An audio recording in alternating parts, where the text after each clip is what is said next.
Today, we are going to break down one of the most unbelievable days in recent market history. A day when a single piece of software literally sent Wall Street into a complete and total panic. Think about this number for a second, $285 billion. That's how much market value was just wiped out in a single day. It's absolutely staggering. So, you have to ask, right?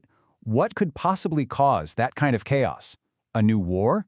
Some kind of catastrophic economic meltdown? What was it? No, it was none of those things. The trigger for this financial earthquake was a simple software plugin released pretty quietly on the internet. Okay, so let's really dive into the shockwave itself. We're going to start with the effect before we get to the cause because, man, the fallout was just so immediate and so brutal.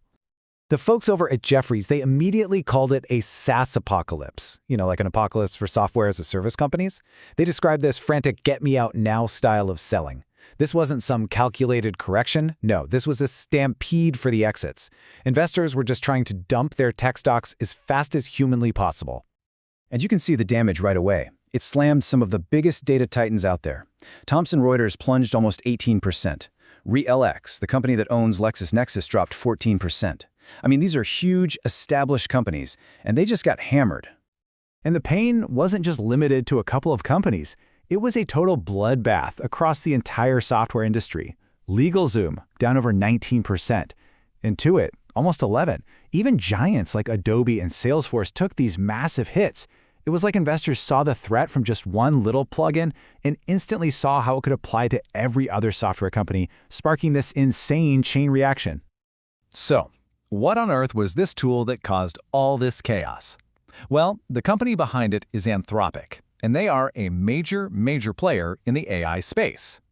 They released something built on a concept called agentic AI, and you gotta understand, this is a massive leap from the kind of chatbot you're used to.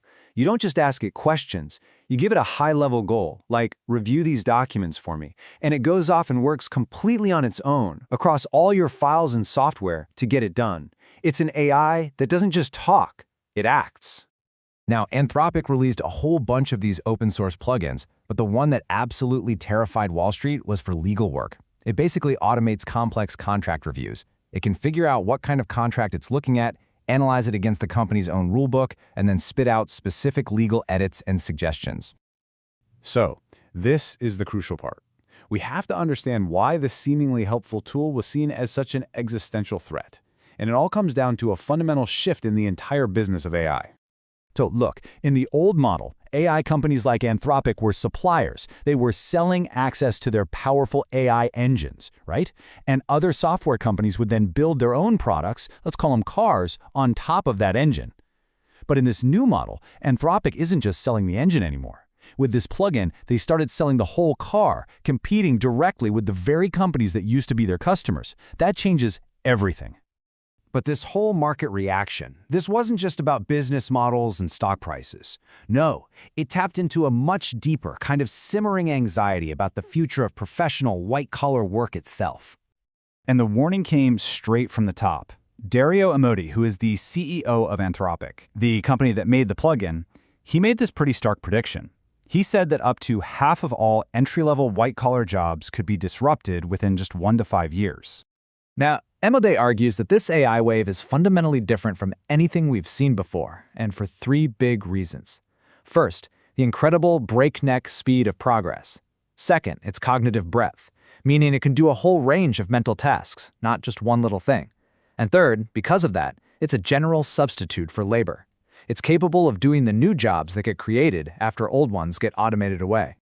And look, this isn't some far-off future we're talking about. The disruption is already here. According to one report, AI was cited as the reason for nearly 55,000 layoffs in the US in 2025 alone.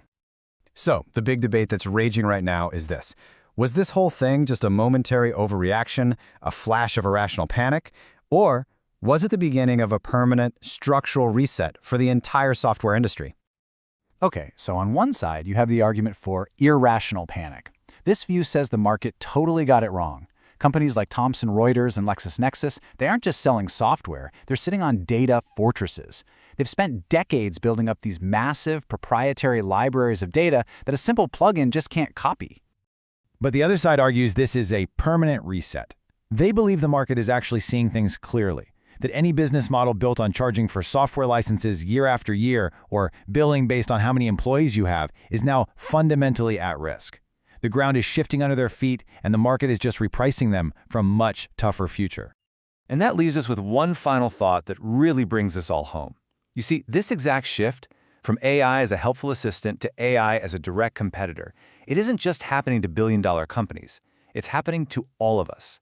So the real question for you is your job ready for an AI teammate or an AI competitor?